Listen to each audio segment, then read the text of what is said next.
আমরা স্টেজে ওঠার আগেই সেখানে বিদ্যুতের লাইন কেটে দেওয়া হয়, সেখানে বিদ্যুৎ আর থাকে না। বিদ্যুৎ কেন নিয়ে যাওয়া হলো সেই বিষয়টাতে আমরা সরকারি দলের কাছে আমরা একটা জবাব দিতে চাই মাননীয় স্পিকার। এবং বিস্ফোরণকারীরা যে বিস্ফোরণ ঘটানোর সুযোগ পাচ্ছে তাদের বিপক্ষে আইনগত কোনো ব্যবস্থা গ্রহণ করা হবে কিনা। এই দেশে সরকারি দলের যেমন সমাবেশ করার অধিকার আছে, বিরোধী দলের এই একই ধরনের সমাবেশ করার অধিকার আছে। এবং সেই অধিকারের জায়গা থেকেই জুলাই মাসকে কেন্দ্র করে জাতীয় নাগরিক পার্টি এনসিপি আমরা সারা দেশব্যাপী জুলাই পদযাত্রার কর্মসূচি ঘোষণা করেছি। গতকাল আমাদের উদ্বোধনী সেশন ছিল।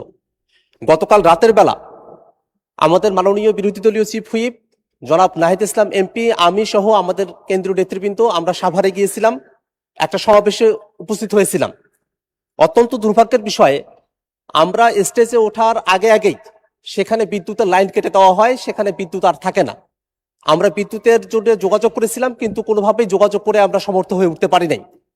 এবং সেখানে যখন বক্তব্য চলছিল, হঠাৎই সেই সমাবেশে যারা শ্রোতারা আছেন তাদের মাঝখানে সেখানে একটা বিস্ফোরণ ঘটানো হয়, ভয়াবহ বিস্ফোরণ।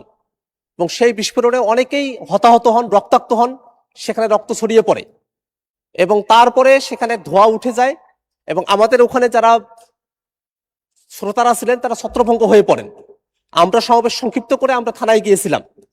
মাননীয় স্পিকার, আমরা যখন বিরোধী দলে আমরা যারা আছি, এই সমাবেশ করার অধিকার সংবিধান আমাদেরকে দিয়েছে, এটা গণতান্ত্রিক অধিকার। সেই সমাবেশের সময়টাতে কেন বিদ্যুৎ থাকবে না, বিদ্যুৎ কেন নিয়ে যাওয়া হলো সেই বিষয়টাতে আমরা সরকারি দলের কাছে আমরা একটা জবাব দিতে চাই মাননীয় স্পিকার। পাশাপাশি আমরা যখনই জুলাইকে নিয়ে কোনো প্রসঙ্গ নিয়ে আসি, জুলাইকে নিয়ে যখনই আমরা কোনো আন্দোলন সংগ্রাম বা কোনো প্রোগ্রামের কর্মসূচি আমরা ঘোষণা করি, সেই সময়টাতেই নানাভাবে আমাদেরকে বাধাগ্রস্ত করার চেষ্টা করা হয়। যারা জুলাইয়ের পতিত শক্তি আছে তারা নানাভাবে আমাদেরকে বাধাগ্রস্ত করে। এর আগেও আমাদের অফিসের সামনেও ককটেল বিস্ফোরণ ঘটানো হয়েছিল। গতকাল যে বিস্ফোরণ ঘটানো হয়েছে সেখানে বিরোধী দলীয় চিফ হুইপ উপস্থিত ছিলেন, আমি নিজে উপস্থিত ছিলাম, আরো নেতৃবৃন্দ উপস্থিত ছিলেন। ভয়াবহ ক্ষতির মধ্যে আমরা পড়তে পারতাম।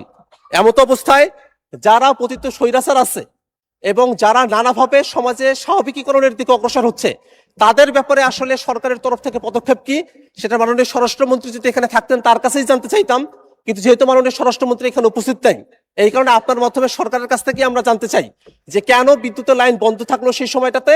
এবং এই যে বিভিন্ন জায়গায় দুষ্কৃতিকারী যারা আছে, এই অপরাধীরা এবং বিস্ফোরণকারীরা যে বিস্ফোরণ ঘটানোর সুযোগ পাচ্ছে, তাদের বিপক্ষে আইনগত কোনো ব্যবস্থা গ্রহণ করা হবে কিনা এবং আমাদের নির্বিঘ্ন সভা সমাবেশ করার অধিকার নিশ্চিত করা হবে কিনা, সেটা আপনার মাধ্যমে এই সংসদের কাছ থেকে আমরা জানতে চাই মাননীয় স্পিকার। আপনাকে ধন্যবাদ।